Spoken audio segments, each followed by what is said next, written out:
G'day guys, welcome back to another video with Enno here from Fantasy Take TV. Today we'll be going over the round 20 review. Will only be a quick one. Got a bit to do today, so I got to rush out. But scored just a tick under 2,400. So did continue my move up every week in the ranks. It's been happening the last probably 5, 6, maybe even 7 weeks.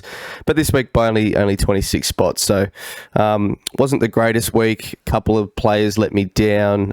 Had to burn my final trade on Cogs as well, seeing as I had no cover. So look, 0 trades now, 3 weeks to go.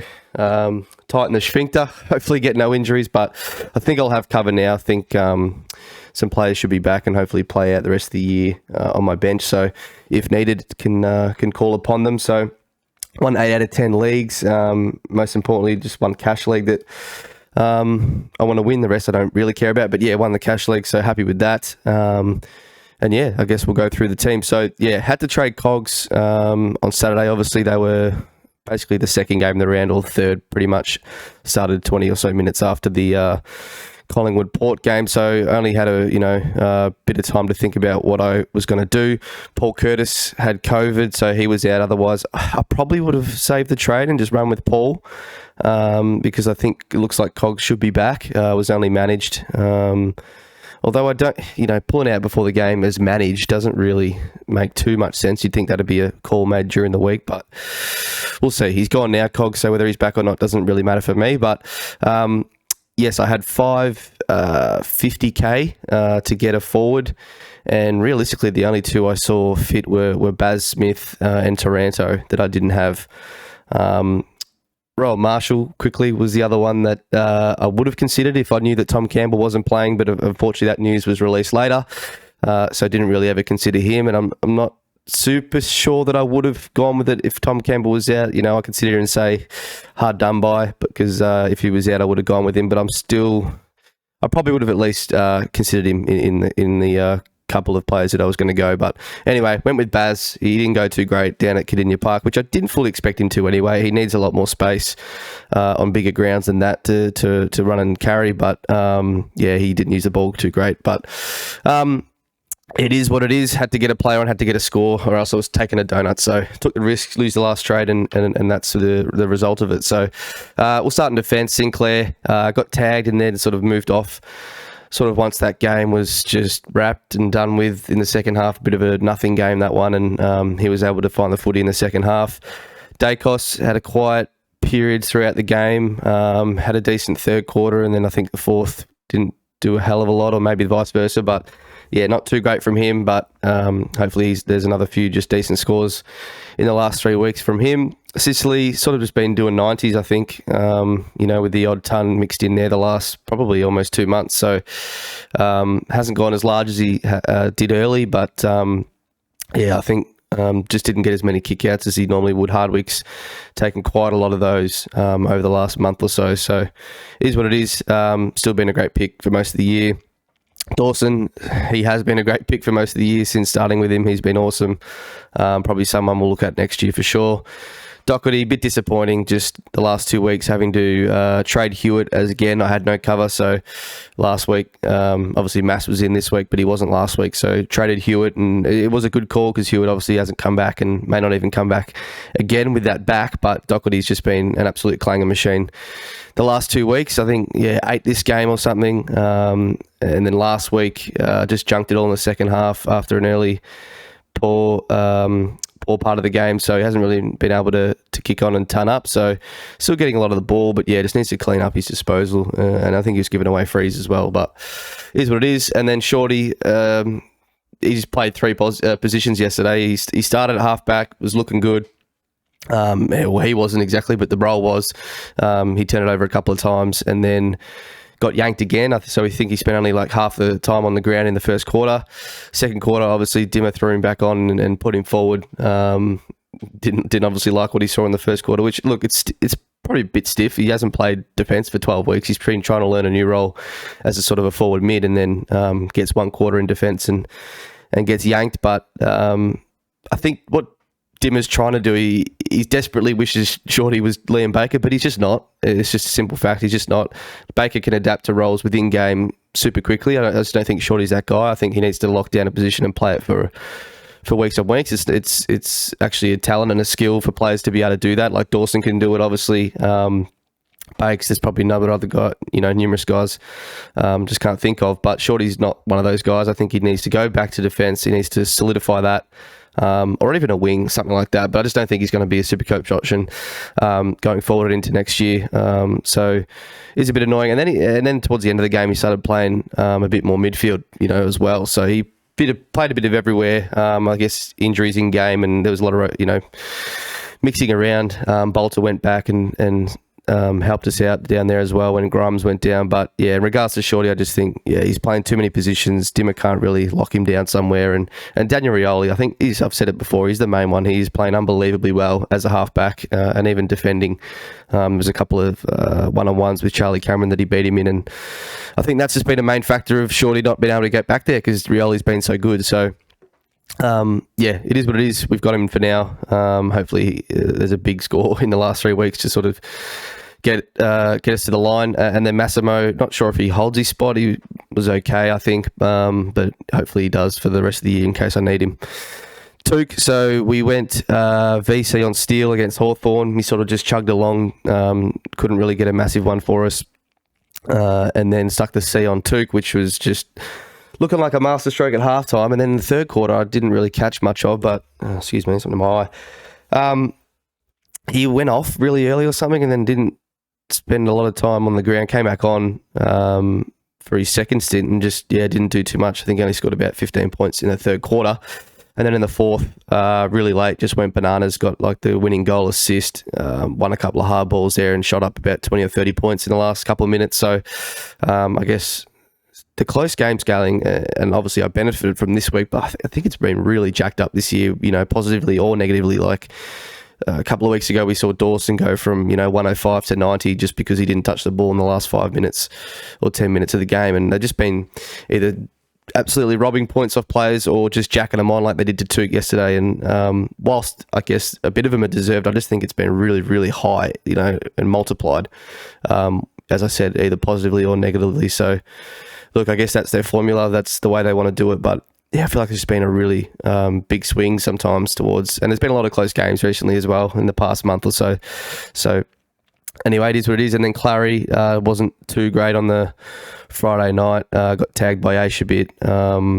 Did okay, but yeah, obviously when you get tagged, a guy like Clary needs, weight of numbers really to go big. So he'll be fine. I'll probably stick the VC on him this week. We'll get to that at the end. Merritt just continues on. He's just been unbelievable. Really quiet first half in this, or quiet second quarter, really. I think he was all right in the first. Didn't see it in the second. And then in the second half, this game was sort of already over, or the damage was done. North were hanging around a bit, but if Merritt did this in the first half, what he did in the second half with a 100-point half or so, and I think 130 fantasy, which is just ridiculous, he would have gone a lot bigger in Supercoach. But again, that's their formula. If it happens in the second half when the game's sort of already been decided, you just don't get as many points. So tackling hard, he was really good. So a couple of good matchups still to come for Essendon, and they're looking better on the run home. So hopefully Merritt continues that. Steele, hopefully he pulls his... or continues to pull his finger out. He's been doing it for St Kilda for so long, so he's been really good. He's been getting some assistance from Brad Crouch recently, so he's probably had a decent year, old Bradley, so good to see. But yeah, hopefully Steele can continue on and get a couple of big scores. Neil just been chugging along, really, hasn't he? I wasn't too confident, or not confident, but I wasn't too... it didn't appeal to me to stick the captain on him yesterday. I'd rather go with Touk, who has has shown that bigger ceiling as of late. So that's why I went with that and sort of avoided Neil, and we sort of saw that he sort of just mowed it along all game, does what he does. He's never really going to put in a poor one unless he gets tagged. So he's always good for a 110, 120, but he just hasn't shown his ability to go massive since probably the start of the year. So he's fine. He probably won't be starting him next year, probably be really, really highly priced with that average, and he'll be 30 years old. So something to think about. track was really good. Obviously, with Clary getting tagged, he was able to sort of run free at stoppage and centre bounces, and he was reaping the rewards of that. So it was good to see. McRae just been chugging along, really. Dunkley finally had a good game. And just McRae, I think he's not his times are done, but his 120 days are probably done. And unless Dunkley goes and he finds his way back into the midfield a bit more, but with Baz pushing through, Libba being really good over the last couple of years, and just being that many other midfield options, maybe the McRae days are done. Of even probably just starting him, he might still be an option during the season, but we'll see next year. And then Andy finally repaid the faith for me with a good score after having for 2 weeks of doing the very coveted trade of Patrick Cripps to Brayshaw about 2 or 3 weeks ago. And Patrick Cripps, out of my side, I think has averaged about 140 for the year. Didn't start him, didn't trade him in early, didn't believe in it. Got to about round 9 or 10, I think the Adelaide game, can't remember, and got him in. He went 150 for me. Then proceeded to watch him for another 2 months, just drop 90s and shit scores, and then trade him out because he's been shit 2 weeks ago, and then he goes 120 and then 140. So thanks, Paddy Cripps. You're a fuckwhip, never picking you again, but no, I'm only kidding. But it just is so annoying. So, 140 average out of my team, and then in my team, about 100. So should have never got him in, should have just continued to fade, but it is what it is. There's just so many good mids. Like, I don't have Rory Laird here, clearly. Don't have Mills. There's just a lot of good options. Year to year, it feels like now. So will be interesting to see who we go with next year. Probably Steele at a discount. Touk, I think, is just always going to be a solid pick. No one works harder in football. And then, maybe like a Brayshaw. Sammy Walsh, I don't own, and I really want to own. So probably next year, look at him. There's just a lot of good mids in the current game, and especially for SuperCoach. And then Machito came back and should hopefully hold his spot and be cover on the mid bench because it's looking pretty grim. So that'll be good. And the Rucks, Shrek, he's just been Shrek the last month or so, dropping 90s, but really no Rucks have really been doing much else. So I guess we just roll with the punches. Witt's the same. They've just been doing 80s, 90s, and no Rucks are really standing out. So it'll be an interesting line to talk about and think about next year because, maybe Gorn with Jackson if he goes. Maybe do you look at Grundy? I don't really think so. English, we'll get to him, but don't know. Interesting line, the ruck line to think about. Bont, I think he got hurt towards the end of this game. There's a bit of doubt over him for this week, so hopefully he gets up. I mean, they need a win with the Tigers getting up against Brisbane. It's just between those two teams, really. I know the Saints are in it too, but their run's really hard. So I expect Bont to get up and play. They need a win. He's their best player, clearly, and the barometer. So he's been pushing through injury pretty much all year and maybe even last year. So he's done it a lot in his career, and I expect him to get up. Dill Moore, pretty annoying, disappointing. He was so good last week, and just started this game, I think, with like 4 clangers in a row, just like holding free kicks, and it's just really hard to peg it back. And then again, did a lot of his work in the second half. I think he scored almost 100 fantasy in the end, kicked a goal, then almost kicked one on the siren, and just kind of like Doc, it's just hard to claw your score back in the second half when the game's already sort of decided. So, he'll be fine. I expect better from him. Just hopefully cleans up those clangers because he had 0 the week before, so he's been pretty good on that front. Luke Parker, actually finally a pretty good, decent score from him, almost a 120. So he's just been chugging along since I got him. Missed out on a couple of those 130s and I think a 150 before I got him earlier in the year. So haven't got 2 bigger scores from him. I think this is the biggest. So.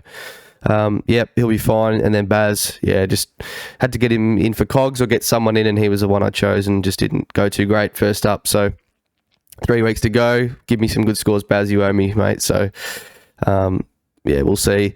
And then English, I think he started all right, kicked a goal, and then just sort of did nothing for a whole heap of the game. And again, I guess he's like Baz. They need that space to run in and receive, and you don't get that down at Geelong, especially the way they strangle you. So, we'll see how they go the last 3 weeks. if the Dogs want to push for finals, I've got a few of their players, so hopefully they can push, but not too far, so my Tigers don't make it. But yeah, we'll see. And then Dunks actually had a really good game, so happy for him to bounce back with a really good game. Kicked a couple of goals.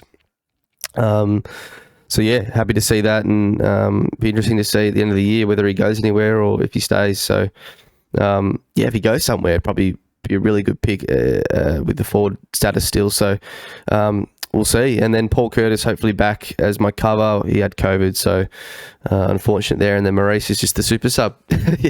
he'll be cover, but he won't be playing. So you'll have to hope if you're relying on him that that he comes on early. But actually, I think he came on earlier this week though than last week and only scored 6. So he's not really a SuperCoach player. He just comes on and runs around and puts on pressure. But I've talked for too long. The team, that's how it is. There's nothing else to do. 0 trades. Just pray we don't get any injuries. And then Massimo, Owens, and Curtis is my cover across the lines. Maybe Teagle, of course, if he can get back in to the team. So yeah, I think VC, Clary, you can't see here, but they got the Pies on Friday night, and then into Touk just the next day against Hawthorn if Clary doesn't go too well. So if you got Laird again, I don't have him. He's got West Coast this week, North I think the week after. He's probably the C option in the last game of the round, and then Sydney have North, so maybe a Mills or someone if you're looking at that. But that's the team. Thanks for watching, guys, and I'll catch you on the next one. Cheers. Got the mojo deals, we been tripping like the 80s. Pulling out the coupe at the light.